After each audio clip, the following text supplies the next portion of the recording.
noches. Damos inicio a una nueva entrega de Opiniones. Siempre agradecida de que nos acompañes y, por supuesto, cada domingo damos gracias a Dios por el privilegio de compartir con cada uno de ustedes.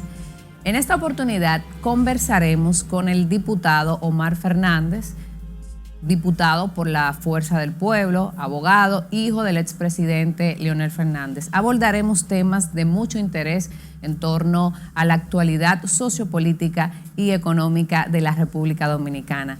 Quiero, antes de iniciar esta entrega de opiniones, invitarles a seguir nuestras redes sociales, @LenisOpiniones y @LenisGarcíaG. A través de las redes sociales podrán ustedes también ser partícipes de las conversaciones que presentamos cada domingo con nuestros invitados. Sin más preámbulos, iniciamos esta entrega de Opiniones. Acompáñame.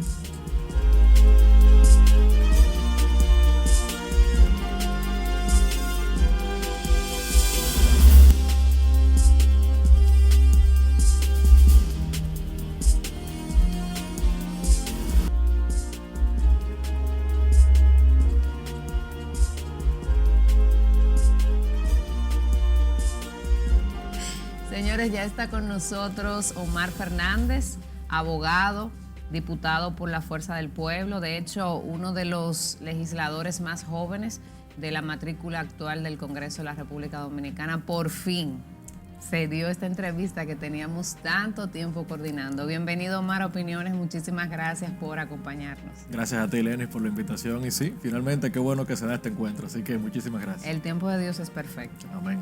Hay muchos temas de la actualidad sociopolítica vigente en la República Dominicana que quisiéramos aprovechar esta hora completa para abordar contigo, pero antes, en lo personal, nos gustaría conocer un poco de tu historia, de tu trayectoria personal, política y profesional. Y lo primero que se me ocurre preguntarte es, ¿cómo fue tu infancia? ¿Qué tan fácil, qué tan divertido o aburrido puede ser la niñez de un niño en una familia presidencial? Sabemos todo lo que esto conlleva, los niveles de seguridad, las restricciones que por esta condición se imponen. ¿Cuál es tu experiencia en ese sentido? ¿Qué te digo yo? A ver, ¿cómo empiezo? Una infancia muy normal, divertida, pero sobre todo, como yo no conocí otra cosa, para mí todo era normal. Es como debía ser, digamos. Porque yo nací en el 91, ya en el 94 mi padre fue candidato a la vicepresidencia y ya en el 96 era presidente. Entonces, desde que yo tengo uso de razón, siempre estoy viendo seguridad, siempre estoy viendo algunas cosas. Dicho sea de paso, la seguridad son mis amigos. O sea, tampoco nunca me sentí restringido, ni que me sentía cooptado a algunas cosas, ni nada por el estilo. Siempre fueron mis amigos, me apoyaban incluso algunas escapaditas que yo me daba. O sea que en ese sentido bien. Y mi papá y mi mamá siempre estuvieron ahí conmigo, nunca me faltó nada. A veces era raro el tema de mis amiguitos del colegio, que si había una juntadera o algo, yo era como el raro, ¿verdad? Pero ellos me aceptaban así y también desde pequeños entendieron la situación y nada, siempre fui muy aceptado, así que en sentido general bien. ¿Tú no tenías restricciones especiales de ir a ciertos lugares? Por ejemplo, nunca he escuchado ni siquiera comentarios de que te han visto en una discoteca o lugares así como muy movidos para tu edad. De hecho, eres súper joven, 29 años. Pero he ido bastante. Lo que pasa, nada, uno entra bajo perfil, calladito, porque a veces la gente no comprende que uno es un ser humano como cualquier otro, es una vida normal. Y yo también quiero gozar y quiero fiestar y quiero bailar y quiero brincar como cualquiera. Así que nada, en ese sentido bien, nunca un pleito, gracias a Dios. Tampoco uno anda en eso en la calle, pero bien, yo hago vida normal como cualquier otra persona. ¿Y de qué manera te impactó en tu desarrollo personal y quizás profesional el hecho de ser el hijo de una pareja presidencial, pero también tu madrastra, Margarita Fernández, o de Fernández, Cedeño de Fernández, que fue vicepresidenta también? O sea, luego de que sale tu padre, sigue en cierto aspecto todo este engranaje en torno a la presidencia de la República. Sí, aunque de forma más indirecta, obviamente, pero sí, uno más o menos ha estado como vinculado a eso siempre. También luego de que me gradué de la universidad, a ver, a mí no siempre me gustó la política, eso es lo primero. La verdad es que yo recuerdo cuando mi padre era presidente que me invitaba a actividades oficiales y siempre me inventaba que me dolía un dedo, me dolía una oreja, lo que sea me dolía. No para te yo gustaba. no estaba muy en eso. Y no fue sino hasta la época de universidad cuando, si tú me lo preguntas a mí, no sé exactamente qué sucedió, pero un momento recuerdo que le pedí a mi papá acompañarle a un recorrido, una caravana que tenía. Y recuerdo que lo que sentí en ese momento, el fervor, la algarabía, la gente, el entusiasmo, me hizo preguntarme qué es lo que genera esto en la gente. Y eso fue en la provincia de Sánchez Ramírez, en Cotuí. Y al día siguiente creo que él iba a San Francisco, no recuerdo qué provincia. Le dije, mira, papi, yo te acompaño mañana también. Y el otro día fue hasta más espectacular. Y de ahí como que decidí no ser indiferente a la política. Me puse a estudiar un poco, a entender mi partido, qué era el PLD en ese momento, quiénes eran los líderes, la ideología del partido. Y de ahí como que me enamoré de eso, no sé. Qué bien. Pero tú, por ejemplo, en el caso de la diputación, ya cuando tú das un paso formalmente en la política, ¿fue por incidencia de tu papá o fue por decisión propia? No, fue una decisión. Y de hecho era lo último que me esperaba, ser candidato a nada en estas elecciones, las pasadas. Porque tú recordarás que el proyecto que yo apoyaba era, diríamos, en el PLD, la presidencia de mi padre, en las primarias del PLD.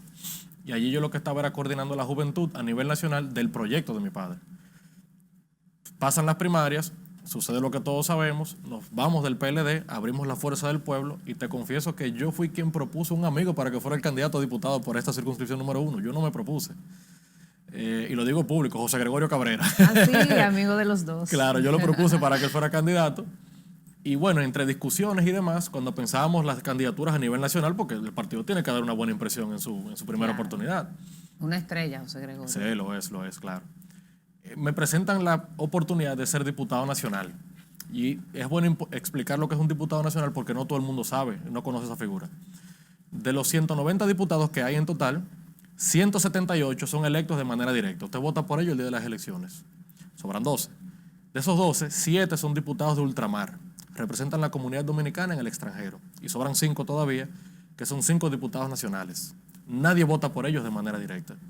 Según manda la ley, todo partido que en las elecciones saque al menos un 1%, pero no tenga ningún representante ante el Congreso, la ley le otorga una plaza para los diputados. Porque es un partido que representa a una minoría, si sacó al menos un 1%, y se merece una voz ante el Congreso Nacional. Es el caso del Frente Amplio, del PQDC, y otros partidos que tienen su diputado nacional. Entonces, eso ya sabíamos que la Fuerza del Pueblo iba a sacar más de un 1%, evidentemente. Y no teníamos como nueva organización ningún diputado ante el Congreso porque los nuestros venían del PLD. Claro. Y entonces ya sabíamos que nos tocaba esa plaza y se pensó para mí. Y ahí te digo con el tema de la decisión, porque yo me preguntaba si yo quería que mi primera participación en política fuese con una diputación que me la regalaron y no que yo me la gané. Aunque está contemplada en la ley. No es legítimo, pero no es el mensaje que quizás tú querías mandar. Claro, entonces, sobre todo porque reforzaba el argumento de que por ser el hijo de Leonel la cosa se me da más fácil en política. Y entonces ahí medio me cuestioné, me pregunté, ¿y qué debo hacer? Yo soy creyente, yo me arrodillé, le pedí a Dios que me iluminara y me dijera qué hacer. Consulté a mi papá y le pregunté qué me convenía más. Y un tigre me dijo, eso lo dejo a tu conciencia, o sea, para ver si yo caí en gancho. Y al final, nada, decidí correr por una candidatura. Entendí que eso me daba la legitimidad que necesitaba en el momento. Y me sentí seguro de que con un grupo de mujeres, de hombres, de jóvenes que compartiera el criterio nuestro, podíamos llegar a ganar esta diputación. Dices que ser hijo, evidentemente, de Leonel Fernández, de tu padre, se te hacía más fácil. ¿Por qué se te hace más fácil a ti que a otros que no tienen quizás la ascendencia y la incidencia de un líder político? Y de hecho, una de las preguntas que te iba a hacer es justamente que en países, sobre todo como los nuestros, cuando los hijos de una figura en diferentes ámbitos, no solo en la política, trascienden, siempre tienen delante, detrás, por todas partes, esa, vamos a decir, esa presunción hacia afuera de que llega por ser el hijo de. ¿Cómo manejas tú esto y qué tú le dirías a las personas que nos ven que han llegado a pensar eso, que quizás tú llegaste a la diputación por ser el hijo de Leonel Fernández? Eso depende, porque en esto la gente tiene que entender que yo arrastro activos y pasivos también. Es decir, todo el leonelista probablemente también votó por Omar, pero todo el que no quiere saber de Leonel, sin conocerme, tampoco quiere saber de Omar. Entonces uno arranca en una posición complicada, sobre todo porque por ser el hijo de él, a veces me trazan pautas, ¿verdad? De que si yo soy mejor que él, que si leo tanto como él, que si hablo así como él, con el compañero profesor, tú sabes. Que si nada, que si me voy a igualar a él, que si lo quiero imitar, y yo soy Omar, no Leonel. Y de hecho, a veces me dicen, son unos zapatos grandes de llenar, y yo, bueno, yo tengo el pie más grande que él. Yo soy un size más que él de zapatos, o sea que imagínate. Tiene sus complejidades, o sea, estoy constantemente expuesto a eso, a que si me comparan con él, a que si tal cosa. Y yo creo que yo tengo mi propia identidad. Tampoco ando buscando ser él. Y cada quien tiene su historia, tú sabes. Y nada, es un tema de actitud. O sea, en principio me lo tomaba muy en serio y luego entendí que no, que nunca seré como él, ni él será como yo. Entonces, yo trato de imitar lo mejor de él, pero también sacar lo mío. Y el consejo que le daría a los jóvenes que quieran aspirar a participar de la política, ya sea con aspiraciones o con activismo político constante, sean hijos de o no, que es un tema de actitud. O sea, conozco también muchos jóvenes talentosísimos que no son hijos de nadie, ninguna figura política, y también han logrado grandes cosas. O sea que es un tema de actitud y de asumirlo y de entenderlo.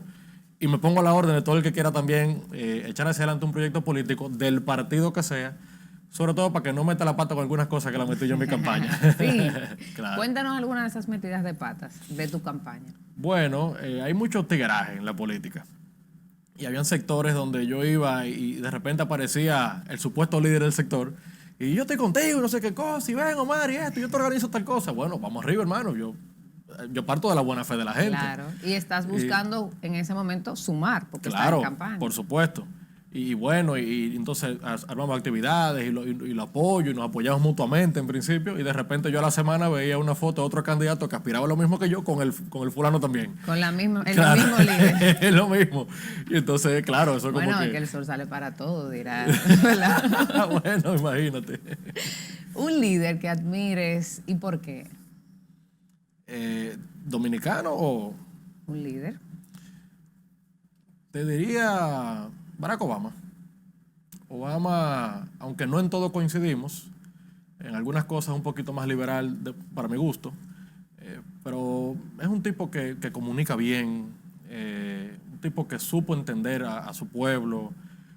Yo de hecho estoy leyendo su último libro y honestamente cuando lo leo, A Promised Land, parece sí, una enciclopedia. Yo sé, grandísimo. Yo lo tengo en queue para lo estoy leyendo despacio, pero siento como que me está hablando a mí. O sea, él comunica bien y la verdad es que conecto mucho con su forma de entender la política, sobre todo la política internacional. En ese sentido lo admiro mucho y de verdad que es un tipo interesante. Qué bien. Hablabas de que no pretendes ni ser Leonel Fernández, que tú eres tú, y eso está muy bien. ¿Qué cosas de los gobiernos de tu papá o con cuáles cosas no estás de acuerdo o cuáles cosas hubieses tú cambiado si tuvieras la oportunidad? Tú me acabas de tirar una curva, mira, a 95 millas por hora. No, mira, el gobierno perfecto no existe. Ni el de Leonel, ni el de Danilo, ni el de Luis Abinader, ni el de Hipólito Mejía, ni ninguno. Si tú me preguntas así puntualmente el qué, probablemente te podría decir... A ver, quizás algunos funcionarios en su momento hicieron cosas indebidas y probablemente mi padre, por estar inmerso en lo que supone ser un presidente, no puede estar quizás en lo micro, sino pensando a nivel nacional, algunas cosas quizás no se le informaban o a destiempo, podían dar esas cosas. Te diría que si se le diera la oportunidad otra vez de cara al futuro, pienso que sería un área donde él tendría definitivamente que reforzar. O sea, tener una unidad que esté pendiente al comportamiento de los funcionarios y aquellos que se desvíen del curso o de ese camino para el cual fueron designados en sus posiciones, hay que partirlos. Yo estoy de acuerdo con eso. Con eso hay que ser implacable. Dices que si tuviera la oportunidad de que el pueblo lo decida presidente una vez más, ¿tu padre piensa, hay una decisión, hay conversaciones sobre sus aspiraciones en el 2024? La verdad es que él ni siquiera a mí me lo ha confesado. Yo sé que él está muy en la organización del partido, es el más nuevo de todos. De la casilla 18 acaba de pasar la casilla número 3. Es una organización que va generando tracción. Está inmerso en un reto importante de ser 1 millón de militantes este año, de inscritos formalmente en el partido. Y luego vendrá un segundo congreso elector para definir las autoridades del partido. Sé que está muy en eso en este momento. La verdad es que no ha dicho si él será candidato o si esas son sus aspiraciones. Si llegara a desearlo, legítimo, porque la Constitución se lo permite. Pero la verdad es que no lo ha expresado en este momento todavía. Hablas de que la estrategia de la Fuerza del Pueblo es lograr 1 millón de inscritos este año. ¿Ese millón es de aguacateros o de afuera? O sea, de ambas cosas. Obviamente los ex compañeros nuestros que fueron con quienes él hizo vida siempre política, si con un interés legítimo, genuino, correcto, por el cual quieren dar el paso, ¿quién es uno para decirle que no? Si vienen con ese criterio que te acabo de decir, o sea, por las razones correctas, porque quieren sumarle a esta organización, porque sienten un amor como nosotros por el país y quieren utilizar esta herramienta política para el bien, serán bienvenidos siempre, pero también tenemos que trazar una estrategia interesante, sobre todo para que se entienda que no somos solamente un desprendimiento del PLD, que somos morados vestidos de verde ahora, sino que también abramos las puertas para que jóvenes, estudiantes, comerciantes, empresarios, pero también chiriperos, amas de casa, campesinos, todo el que quiera venir a la Fuerza del Pueblo, con el interés genuino de servir a su país a través de esta organización política, que sepa que tiene las puertas abiertas. Esa es la idea. Bueno, tenemos que hacer una pausa. En breve continuamos esta interesante conversación con Omar Fernández.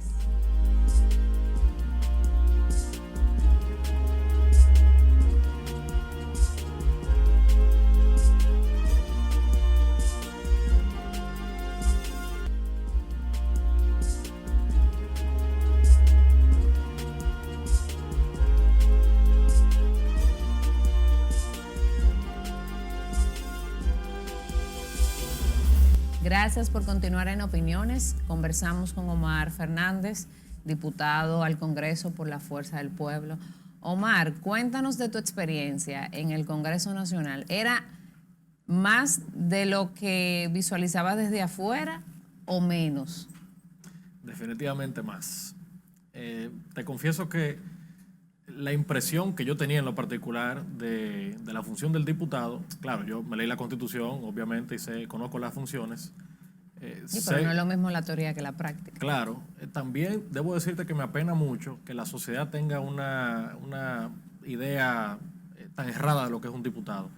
En parte culpa de los propios diputados, que se han encargado, muchos de ellos, de dar esa impresión. Tú te imaginarás que donde hay 190 diputados, evidentemente está bien representada la diversidad del pueblo dominicano. Y de eso se trata realmente. Claro. Esa es la esencia de la democracia. Claro, pero me ha gustado, por ejemplo, el tema de que las cosas se logran con consenso.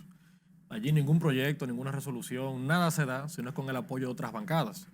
Y es un ejercicio interesante, sobre todo porque te pule en el tema de tú conseguir adeptos de otros partidos, convencerlos, hacerles entender que este proyecto, esta resolución va en pro de la República Dominicana, no del interés particular. Yo también he apoyado resoluciones y proyectos de otros partidos cuando me ha tocado hacerlo, de forma que ese ejercicio, la verdad es que es muy democrático, es muy bonito y sobre todo te ayuda a crecer como persona. En la actualidad, ¿cuáles son los principales proyectos que como diputado tú estás presentando y defendiendo? Sabemos que antes, y como parte de tus promesas de campaña, estaba muy en boga o tomaba mucha principalía el tema de la violencia contra la mujer, y hubo varios proyectos y resoluciones que prometiste, que vamos a hablar de eso un poquito más adelante, a ver qué ha pasado con esas propuestas que tú presentaste de inicio dentro de los primeros 100 días. Claro. De hecho, yo prometí en los primeros 100 días someter una resolución ante el Congreso con el tema de violencia de género y no lo vas a creer, pero el Día Internacional de la No Violencia contra la Mujer era el día número 100. ¿Oh, sí? Sí, correcto, del 16 de agosto coincidencia. a noviembre. Y entonces el día número 100 sometió esa resolución justamente porque vi al presidente que había anunciado 2 o 3 días antes una mesa de trabajo para tratar el tema de violencia de género, y allí le hice algunas propuestas que yo entendí idóneas como para sumarlas a esa iniciativa que él había tenido, que me pareció muy correcta. Es una resolución que lamentablemente no ha llegado al hemiciclo todavía desde noviembre. Eso, nada, como te dije, no depende solamente de un diputado. He presentado mi voluntad a través de una resolución. En su momento se conocerá, espero. Sometí un proyecto interesante también para regular los procesos de transición gubernamental. ¿Qué ha pasado con eso? Claro, te cuento, tengo buenas noticias. Qué bueno. Ese proyecto fue aprobado en la Comisión de Presidencia de la República, en la Cámara de Diputados, hace 15 días, con el voto mayoritario de la comisión. Estamos recogiendo las firmas ahora de cada diputado de esa comisión, diríamos, plasmando que lo aprueban. De ahí iría a la comisión coordinadora, que es la que coordina la agenda de la semana de la Cámara de Diputados. Y estamos hablando que probablemente en los próximos 15 días debería llegar al Pleno para yo motivar ante los diputados la importancia de este proyecto y que votemos en primera lectura. ¿Tú crees que sea acogida esta ley? Porque sabes que así como ocurre en otros ámbitos, pondría responsabilidades y obligaciones muy fuertes, vamos a decir así, tanto para el que entra como para el que sale. Entonces, ¿cómo tú sientes a lo interno del Congreso que se ha recibido esa propuesta? ¿Y por qué te impactó o qué te motivó a regular las transiciones gubernamentales cuando en la historia democrática de la República Dominicana nunca se han regulado? Ese es justamente el problema. Y por lo particular que fue la última transición por la que pasamos hace ya casi un año, que aunque fue solo de mes y medio, no 3 meses como lo es usual, porque las elecciones se movieron el 5 de julio, fue una transición que dejó mucho que desear. ¿Por qué, Omar? Porque se vio todo, en los medios se veía todo muy coordinado, mucha disposición de un lado y de otro, hubo anuncios de que todo muy bien, de los que están ahora y de los que salieron. No fue exactamente lo que vi yo, pero... ¿Qué viste tú? No, se daban algunos comentarios, que si irregularidades, que si algunas acciones poco éticas en medio de la transición y eso. Y lo que busca este proyecto es establecer límites. Porque en un periodo tan sensible como son esos 3 meses de transición, donde la República Dominicana necesita paz, tranquilidad, sosiego, además, por el principio de continuidad del Estado, no importa que cambien los partidos y los gobiernos, el Estado sigue funcionando. Y entonces es importante como que los incumbentes que van a salir y los nuevos, los que van a entrar, tengan una coordinación tal que se sepa de antemano con qué cuento, cuál es el estado de esa institución que se está a punto de asumir y que se produzca esa continuidad del Estado. Hice derecho comparado, vi que en Puerto Rico está regulada, en Estados Unidos, en Canadá, en México, en Argentina, en la Cámara de Diputados está cursando un proyecto muy parecido al nuestro y está a punto de aprobarse, y me pareció interesante que en República Dominicana, en un proceso de transición, que es un periodo tan sensible como acabo de decir, contemos con mecanismos de controles y sobre todo que aquellos que incurran en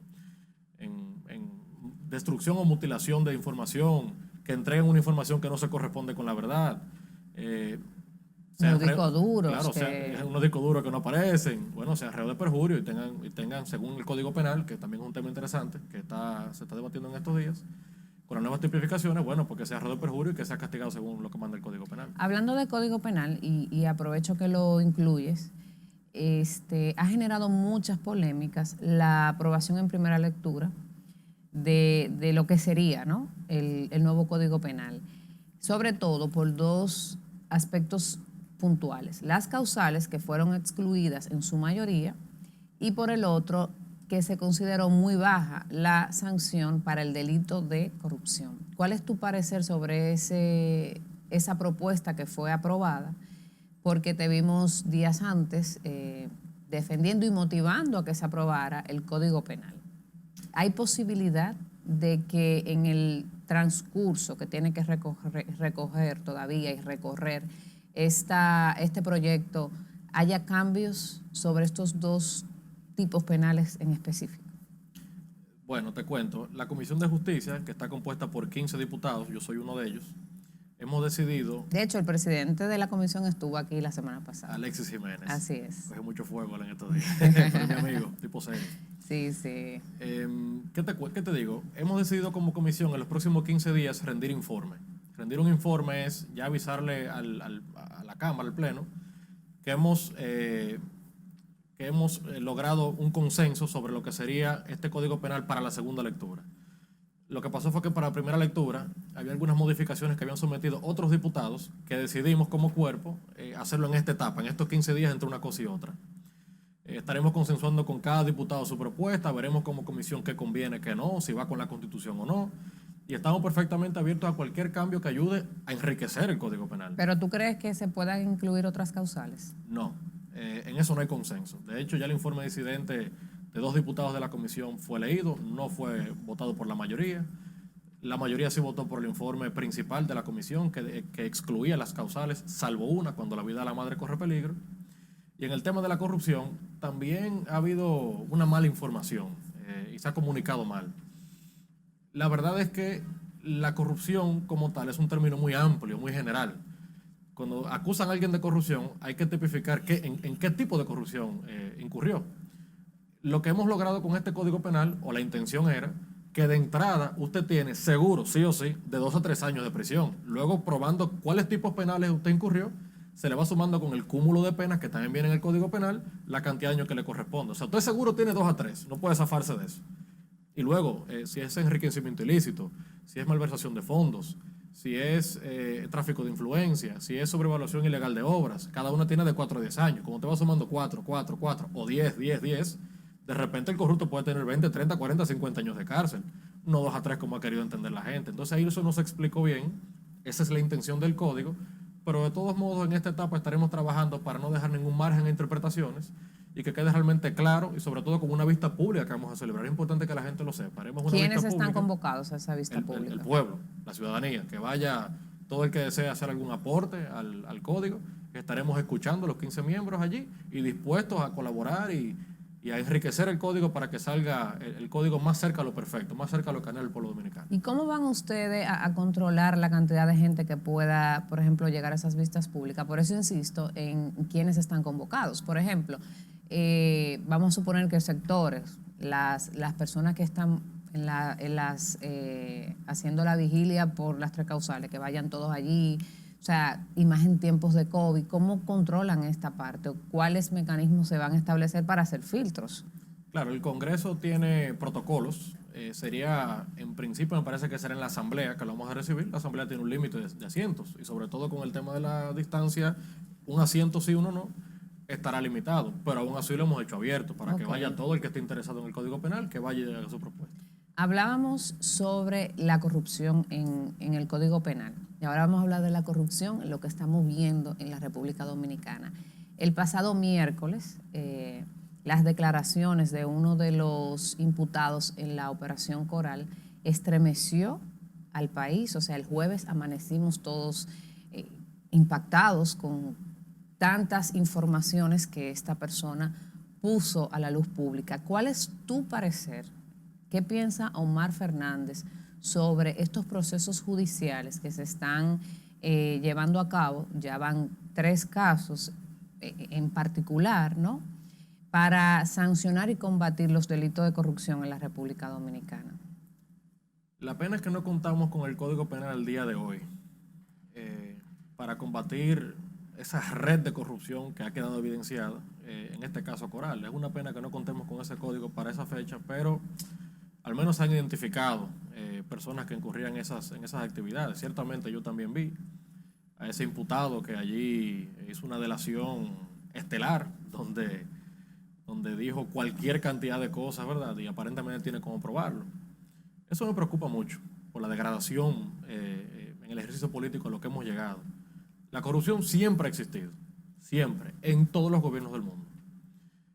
Pero de ahí a montar una red corporativa donde le quitaban hasta los sueldos a los guardias, donde le quitaban sus incentivos y lograban juntar todos los meses millones de pesos, o sea, con el dinero de los pobres guardias, honestamente es una cosa de verdad que yo lo veo y lo escucho y Y quisiera pensar que no es así, de verdad. Quisiera pensar que no es así porque solo imaginar, qué sé yo, 8 años de eso es un tema que honestamente me hace cuestionar en qué nos estamos convirtiendo como sociedad. De verdad que es muy fuerte. Realmente sí, es indignante, todo, pero todo en torno a estos procesos, porque no solo ese, vimos otras escenas anteriores que de verdad yo creo que cualquier filme de Hollywood le queda corto a lo que estamos viviendo en ese sentido.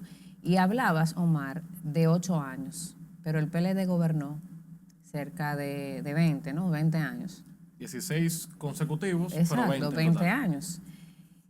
¿Qué piensan ustedes desde la fuerza del pueblo? Porque si en muchos sectores, de hecho, y en las redes sociales, por ejemplo, si buscas en Twitter, etcétera, la gente dice, pero no fueron solo 8 años, fueron cerca de 20. ¿No les preocupa a ustedes como organización que algunos de estos procesos toquen las fibras de la fuerza del pueblo? En lo absoluto, porque si alguien en la fuerza del pueblo en su momento incurrió en algún delito, tendrá que enfrentar la justicia. O sea, la justicia es ciega, no tiene que ver con que seamos de la fuerza del pueblo. Podrá ser mi amigo. Y si lo hizo mal, le toca enfrentar su proceso. Es una pena, yo jamás quisiera que ningún militante de mi partido llegue a eso, pero si le toca tendrá que asumir sus consecuencias, de forma que eso no es una preocupación para nosotros en lo absoluto. Parto de la buena fe de la gente, uno delega confianza en la gente en un momento determinado, y parecería en principio que no, que nadie de la fuerza del pueblo parecería, ¿verdad? Pero si le toca su momento, si llega a suceder, bueno, que enfrente la justicia y que asuma las consecuencias. Bien. ¿Qué ha pasado con tus propuestas en torno al combate a la violencia femenina? Lo hablamos antes desde la resolución que proponías, pero recientemente, de hecho, se anunció la construcción de 12 casas de acogida. ¿Tiene esto alguna relación con tus propuestas o ha sido una coincidencia? Bueno, no quiero decir que fue por mí que la hicieron ni nada por el estilo, pero la verdad es que yo proponía justo eso, construcción de casas de acogida, y yo o el equipo nuestro en campaña hacía mucho énfasis con la necesidad de estas casas de acogida, pero sobre todo que fueran integrales, o sea, que no sea un sitio que funcione como un albergue para que la víctima pase la noche y ya, sino que es un sitio donde salga realmente reformada y lista para reinsertarse en la sociedad, reinsertarse en el ámbito laboral, que viera el tema de daños colaterales, niños y niñas que ven esta conducta en la casa, la pueden replicar en el futuro porque la ven como buena y válida, si no tienen un tratamiento psicológico, un acompañamiento psiquiátrico allí, y parecería que va en ese sentido. Por eso siempre he dicho que yo soy de oposición pero constructiva, lo bueno lo aplaudo, y en su momento lo felicité públicamente al presidente porque coincidía con nuestra propuesta. No creo que fue por mí que lo hizo tampoco, porque el presidente está pendiente de cosas más grandes, pero me sentí muy bien porque fue una propuesta que no hubo que esperar a que yo tomara un turno en la curul, allí en la Cámara ni nada, sino que el gobierno lo asumió tan pronto llegó, y eso me parece muy bien. Bien, bueno, Omar, nosotros hicimos un ejercicio a través de nuestras redes sociales de darle la oportunidad a nuestra audiencia y a nuestros seguidores de conversar contigo de manera indirecta. Le dimos la oportunidad de que presentaran una pregunta que quisieran hacerte. Si fueran ellos quienes dirigieran esta entrevista, bueno, pues esas serían sus preguntas. Cuando regresemos de la pausa, entonces vamos a presentarte cada una de las preguntas que fueron presentadas a través de mi Instagram, @LenisGarciaG. Ya volvemos.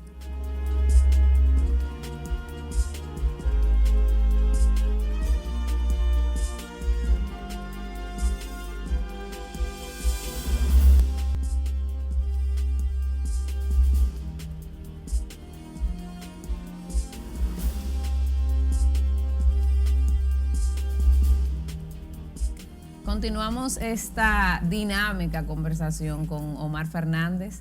Quiero aprovechar también para reiterarles a que sigan nuestras redes sociales, @LenisOpiniones y @LenisGarciaG.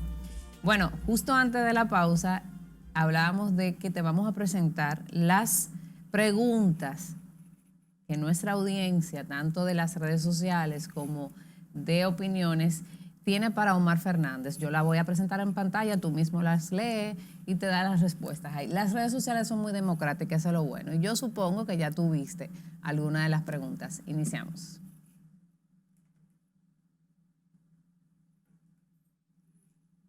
¡Wow! Rudy de los Santos.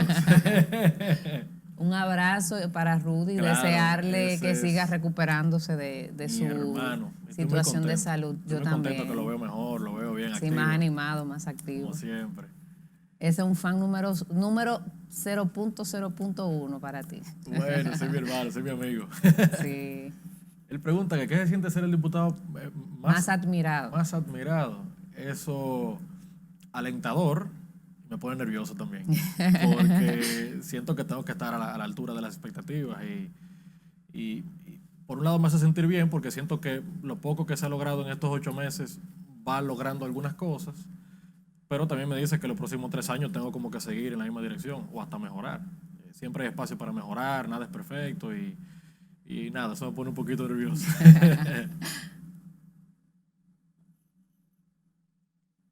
¿Su hobby favorito?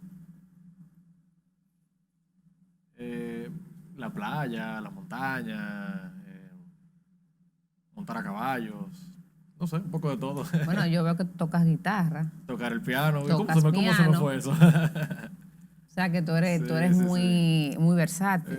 un poquito abierto. Muy bien. Seguimos con las próximas. ¿El presidente Leonel Fernández podrá ser sometido a la justicia? Podría ser, si entienden que hay alguna razón por la cual someterlo a la justicia, por supuesto que le estaría abierto Es un a ciudadano. eso como un ciudadano como cualquier otro, de forma que sí. ¿Es cierto el rumor que tu madrastra Margarita y tu padre se divorciaron? Ustedes me están tirando unos ganchos aquí Qué muy fuertes. Esa es una información que yo no la manejo. La verdad es que esa es la vida privada de mi padre y Margarita. Y sea lo que sea, lo respeto, pero no manejo esa información. A propósito de esta pregunta, ¿cómo manejaron ustedes como familia o qué pensaste tú cuando la vicepresidenta de entonces decidió apoyar a quien en ese momento era el contrincante de tu padre? Fue fuerte, fue duro. La verdad es que yo tampoco le pregunté a mi papá en lo personal porque no quería ponerlo en una situación en la que él ni a su hijo iba a saber qué responderle, porque es algo que no tiene explicación alguna, honestamente. Decidí interiorizarlo, entender que esas cosas pasan, comprender a qué nivel llega la democracia en este país ¿Y nada. la igualdad de género? Sí, pero no lo veo tanto por el género, más bien lo veo por un vínculo familiar. Es Pero extraño. a nivel familiar, ¿cómo manejaron ustedes entonces esta discrepancia, vamos a decir así, pública, de que Margarita Cedeño de Fernández, la esposa de Leonel Fernández, quien era candidato a la presidencia, apoye un candidato contrario? Te digo la verdad, yo estaba muy en mi campaña. Estaba muy entretenido en mi campaña. Cuando tenía tiempo veía a mi papá para darle un abrazo y hablar de él. O sea, que la verdad es que no lo discutimos mucho. Pero en lo personal sí te digo que me lo encontré ilógico. O sea, alejado de toda lógica posible. No lo entendí. Y bueno, y creo que hoy se está entendiendo la mala decisión que tomó en ese momento. Bueno, vamos a seguir entonces con las preguntas de nuestros seguidores a través de las redes sociales. A Omar le pregunta que a cómo están los aguacates. Es una pregunta interesante, parece jocosa, pero yo creo que tiene un doble sentido. Depende primero de qué aguacate tú me estás hablando. Vamos Porque, a responder ambas. bueno, si son los aguacates que se comen, depende dónde, depende del tipo de aguacate, pero pueden ser a 2% y son chiquitos. A 75 se encuentran también. El tema es que no hay criollo ahora, lo que hay injerto. Y los criollos me parece que son hasta más caros, porque tienen más sabor y son buenos. Y los otros tipos de aguacates no tienen precio. ¿Cuáles son los otros tipos de aguacates? Eso, la primera vez que yo lo dije me calenté. No, son compañeros que vienen del PLD hacia la Fuerza del Pueblo. Eran morados, ahora son verdes. Y el tema del aguacate es porque hay aguacates que son morados por fuera y verdes por dentro, de corazón. Y eso no tienen precio, eso vienen, ¿verdad? Por empatía y vienen por decisión que toman, no porque se le está pagando, ni porque no hay con qué pagarle. ¿Sabes, Omar, que a propósito de que hablas de que no hay con qué pagarle? Supongo que en parte pensaste en el presupuesto que a futuro y desde ya va a tener la Fuerza del Pueblo como partido luego de la decisión de la Junta Central Electoral de declararlo o en este proceso posicionarlo como un partido minoritario. ¿Cuál es tu parecer al respecto? Mi parecer es que lo único de minoritario que tiene este partido es que la Junta dice que somos minoritarios. Lo que yo Pero siento, el porcentaje, eso se hace en función a lo que establece la ley, un porcentaje. claro, a pesar de que en el nivel presidencial sacamos más del 5%. Entonces, es la discusión que tenemos, sobre todo, con un recurso que sometimos ante el Tribunal Superior Administrativo y que está a espera de fallo. Y, no sé, supongo que en los próximos 15, 20 días deberían fallar. Pero te digo que creo que lo único de minoritario que tenemos es que ellos nos han declarado minoritarios porque hicimos hace un mes una actividad en el Palacio de los Deportes, celebrando el primer congreso, y lo que yo sentí allí era de una organización realmente consolidada en el pueblo dominicano. Y por eso te digo que me siento que aunque nos han declarado de esa forma y estamos en espera de aquel fallo, siento que estamos en una organización realmente mayoritaria y que ha logrado conquistar poco a poco el corazón del pueblo dominicano. Bueno, Omar, si calculamos los fondos que según la ley estarán recibiendo el PRM y el PLD contra lo que ustedes están recibiendo, hay una diferencia muy importante. ¿No les preocupa esto a ustedes o qué han pensado en este sentido? Porque pudiera posicionarlos en una posición desventajosa con relación a esos dos grandes partidos con mucho presupuesto. La verdad es que hacer política sin contar con presupuesto no es una tarea fácil, es muy complejo. Pero tampoco el dinero lo es todo. Quedó demostrado el año pasado en la campaña del PLD, cuando fue la campaña en la que más se ha gastado en toda la historia. Fue un exceso, fue una locura, se desbordaron y aún así no pasaron el 36%. Entonces, eso me consolida la idea en la mente de que no todo es dinero y de que la gente realmente está dispuesta a seguir ideas, proyectos, causas y no necesariamente que es el dinero que mueve esas cosas detrás. Bueno, en ese sentido te puedo decir que muchos de los grandes pensadores y doctrinarios de la parte política han advertido, y lo sabemos, que la política y la dinámica de la sociedad cambió. Y yo siempre he dicho en mis comentarios de otro medio en el que participo, que el político que no entienda eso, que hoy la sociedad es totalmente diferente, lamentablemente quedará cada vez más distanciado de la juventud, que son mayoría y son lo que tendrán y tienen la capacidad de decidir los próximos procesos. La situación sociopolítica de la República Dominicana, ¿cómo la visualiza Omar Fernández y qué se visualiza desde el Congreso? ¿Cómo aportarán ustedes como diputados a esta situación sociopolítica y económica? Bueno, el país, el mundo, pero evidentemente el país está inmerso en una situación compleja.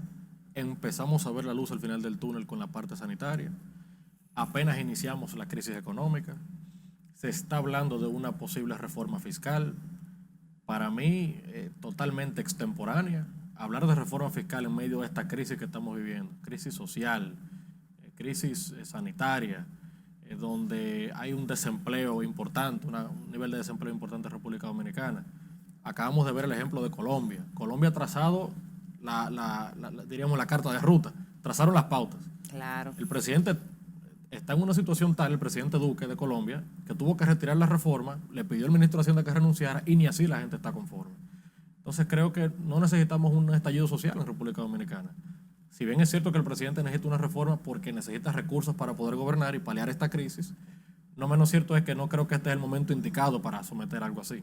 Podría haber una explosión social y eso traería graves consecuencias en la República. ¿Y qué riesgo tenemos como país a nivel internacional con la colocación de bonos, con las indicaciones de los organismos internacionales de que sí es necesaria la reforma? O sea, a mí también me preocupa esa parte, porque sabemos que el país no tiene en estos momentos el nivel de ingreso que amerita para enfrentar no solo los problemas internos, sino el auge de la deuda pública externa en la que nos hemos comprometido recientemente. O sea, estamos hablando de que ronda un 70% del PIB. Claro, histórico, por cierto. Es importante que el presidente tenga diálogos importantes con los organismos multilaterales, FMI, Banco Mundial, el BID. Es importante que lo tenga y sobre todo que le haga entender que sea cual sea la decisión que se tome en ese sentido, tiene que ser una política socialmente incluyente y políticamente viable.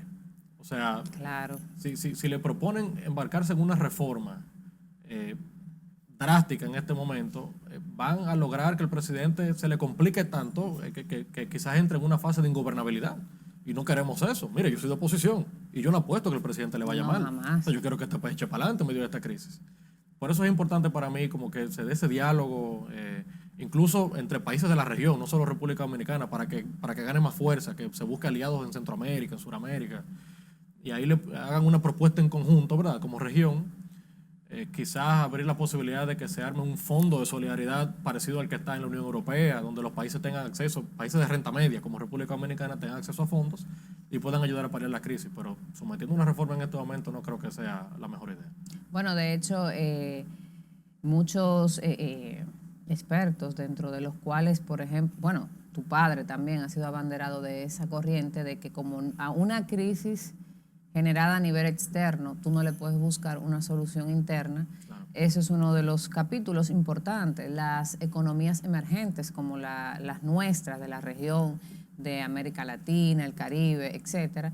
Y creo que pudiera ser una buena salida, porque igualmente someter al país a un proceso de una crisis social y de ingobernabilidad va a hacer que la economía sucumba cada vez más. Claro. Y lejos de solucionar el problema, entonces se estaría incrementando.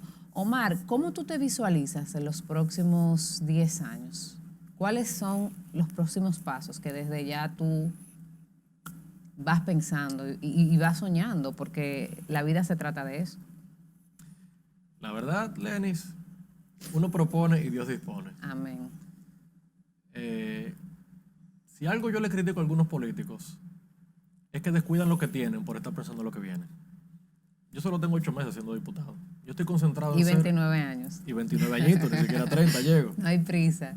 Yo estoy concentrado en ser un buen diputado, en marcar la diferencia, en dejar mi granito de arena, lograr un legado dentro de la Cámara. Sé que me preguntaste 10 años, pero si en los próximos 3, o sea, en el 2024, si me toca repetir como diputado, fabuloso. Yo no estoy loco por ser otra cosa. Y si me toca si me toca escalar, también lo acepto con mucha humildad. Y lo que me llegue de aquí a 10 años, no lo sé. Hoy yo estoy en política, quizá mañana no. Por eso te decía que sea lo que yo disponga. Pero sí, en este trayecto político, que es lo que me he trazado hasta ahora, donde sea que yo pueda sumar, aportar, donde mi ciudad, mi país, quiera que yo esté, yo con mucho gusto lo acepto, siempre que vaya de la mano con mis principios, mis valores, lo que yo deseo por mi país. Ahí estaré. Así que Qué nada. Bien. Hay una discusión importante en el país en torno a el regreso a clases. Es un problema que nos ocupa a todos. Cada persona tiene su posición al respecto. Yo sé que tú no tienes hijos, pero tienes hermanos, amigos, primos, sobrinos, ¿verdad? Sobrina. Entonces, en ese sentido, me gustaría saber la posición del diputado Omar Fernández con relación a la decisión, a que si estás de acuerdo con que volvamos a clases presenciales o no.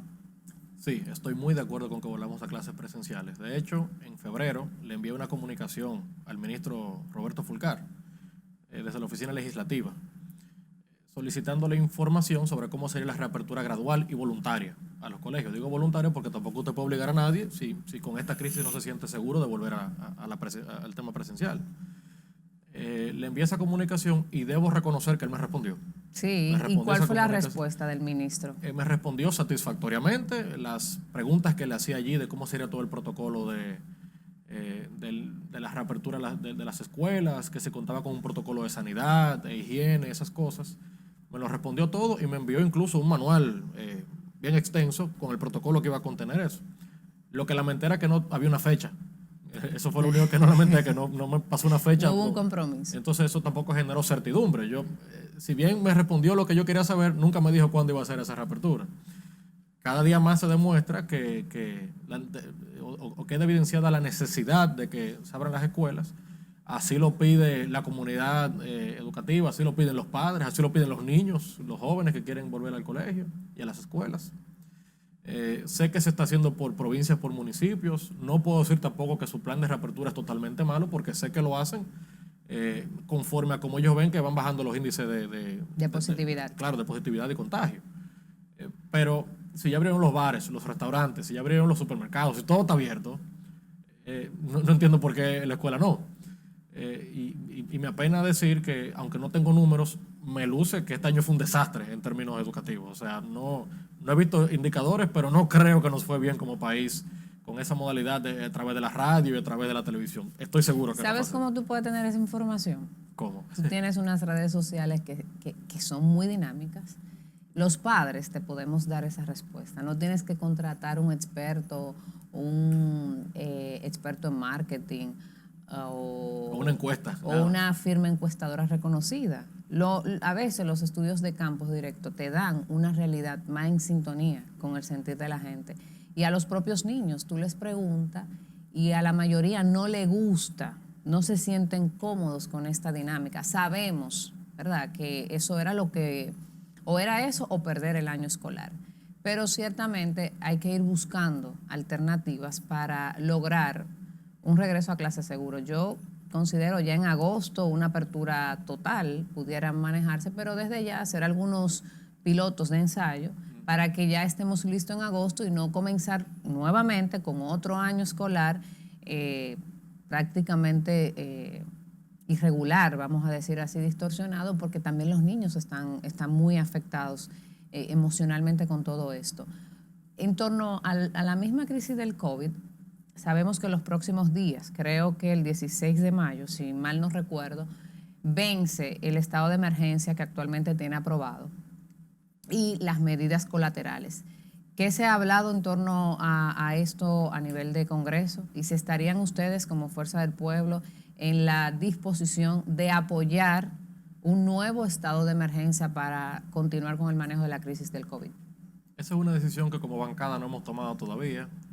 Es necesaria esta semana próxima una reunión con la dirección política del partido para definir como organización cuál será la decisión que vamos a tomar. Ya este lunes inicia la vacunación para toda la población mayor de 18 años. Eso es una... no sabía, Sí, es una primicia, eso no se había anunciado. Ya a partir de mañana. A partir de mañana, correcto, exactamente. Y eso obviamente nos genera tranquilidad y de repente nos hace repensar si tal emergencia existe todavía. Por lo que en los próximos días tenemos que definir como organización si la vamos a apoyar o no. Por supuesto que estaríamos siempre abiertos a apoyar todo lo que ayude y contribuya a que salgamos lo más rápido posible de esta crisis, pero tenemos que evaluar si tal emergencia aún está vigente y ver cuál será la posición de la Fuerza del Pueblo al respecto. Muy bien, bueno, Omar, el tiempo se nos agota. Si tienes y quieres presentar algún mensaje final a las personas que te ven, a esa juventud que te aprecia mucho, es evidente, lograste ganar tu curul. Así que este es el momento y de verdad que me siento muy contenta de recibirte y de ver cómo jóvenes, bien, tienen esa capacidad, ese deseo de aportar, pero sobre todo las condiciones de lograr que nuestro país siga avanzando y logremos alcanzar la senda del desarrollo. Yo sueño con ver a mi país convertido en un país desarrollado. Yo tengo ese anhelo y sé que podemos. Albergo la misma esperanza que tú, Lenis. De verdad que si hoy estoy en esto, yo soy abogado de profesión, estaba en mi oficina ejerciendo hasta que llegó esto. y estoy contentísimo, no me arrepiento de nada, pero bien pude estar en otra cosa y sin embargo decidí no ser indiferente. Yo le pediría y le exhortaría a los jóvenes y a los no tan jóvenes que no sean indiferentes de la sociedad. Aquellos que dicen, no me gusta la política, que son apáticos a la política, le pregunto, ¿y no te importa que el pasaje esté caro? ¿No te importa que el producto de la canasta básica esté caro? Sí, eso me importa. Pues te importa la política. Entonces es importante que la gente asuma causas por las que crea, que luchen por ellas. Y las causas te van abriendo camino en la vida. De repente una causa te lleva un cargo, de repente una causa te lleva a tu liderar, ¿verdad? Alguna organización, alguna comunidad, lo que sea. Y pienso que eso le da sentido a la vida. O sea, que en ese sentido, actitud, coraje, valentía y asumir causas en la vida. Bueno, señores, así concluye nuestro invitado Omar Fernández. Muchísimas gracias por acompañarnos y a ustedes, gracias por estar con nosotros cada semana. Recuerden que aquí la opinión es de todos. Hasta la próxima.